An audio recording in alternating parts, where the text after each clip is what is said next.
pour les indices biologiques positifs et négatifs mandibulaires, on va commencer par les indices positifs. Donc nous avons la ligne faîtière des crêtes, le trigone et les points de contact. Donc on va commencer par la ligne faîtière des crêtes. On sort la mine de critérium et on la passe tangentiellement, perpendiculairement à la crête.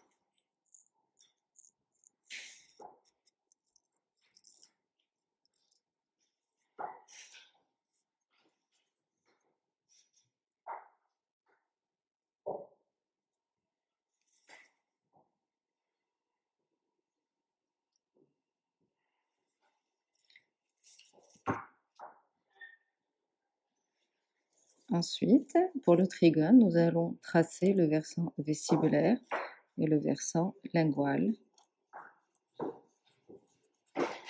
du trigone, du côté gauche et du côté droit. Alors, les mines de critérium de couleur, elles sont très fragiles, elles cassent facilement. Donc, il faudra sortir que 0,5 mm de la mine. Voilà, il nous reste le point de contact. Donc, le point de contact, il est sur les dents qui bordent les dentements. Il est situé au niveau de l'intersection entre le tiers occlusal et le tiers vestibulaire. Donc, voici le point de contact sur la 36. Puis, de l'autre côté, nous avons la 45, la 43, et puis là, 32. De l'autre côté, nous allons avoir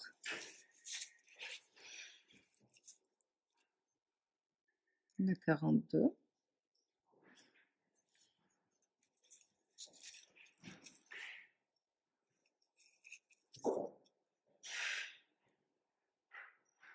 la 45 en mésial et la 47 en mésial aussi. Et voici les points de les indices biologiques positifs à la mandibule. Nous allons tracer les indices négatifs à la mandibule. Alors, on va commencer du côté vestibulaire. Alors, du côté vestibulaire, nous avons le frein labial. Donc, les freins et ligaments sont tracés sous forme de triangle. Nous avons le frein labial inférieur. Puis ici, nous avons le frein canin latéralement. Et derrière, nous avons le frein buccinateur. De l'autre côté, pareillement, nous avons le frein canin. Nous allons tracer le sommet et les côtés. Ça nous donne un triangle. Et nous avons le frein buccinateur. Ensuite, nous allons relier entre ces freins-là au niveau du fond du vestibule. Au niveau du fond du vestibule. Et donc, c'est le point le plus profond et le plus proche de la crête.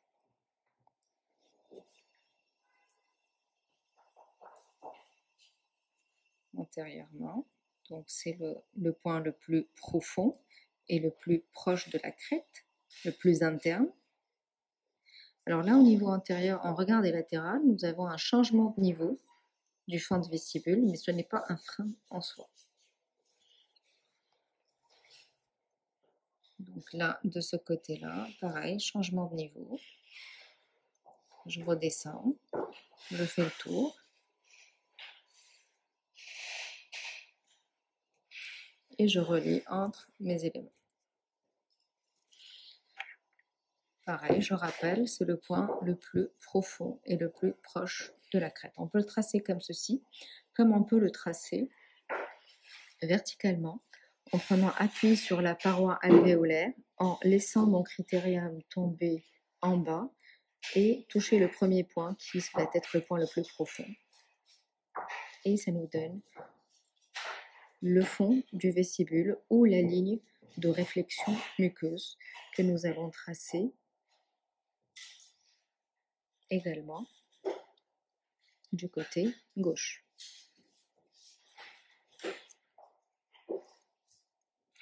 Et voilà. Maintenant, nous allons passer du côté lingual. Nous allons palper. Et en palpant, on va distinguer le frein lingual.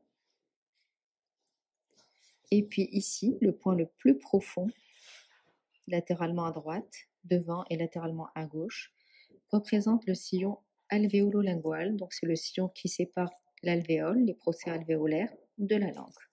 Donc pareil, on va prendre notre critérium, l'appuyer sur le versant lingual de la crête, et puis le laisser tomber jusqu'au fond. Et ça va nous tracer le point le plus profond. Puis pareil, de ce côté-là, le point le plus profond.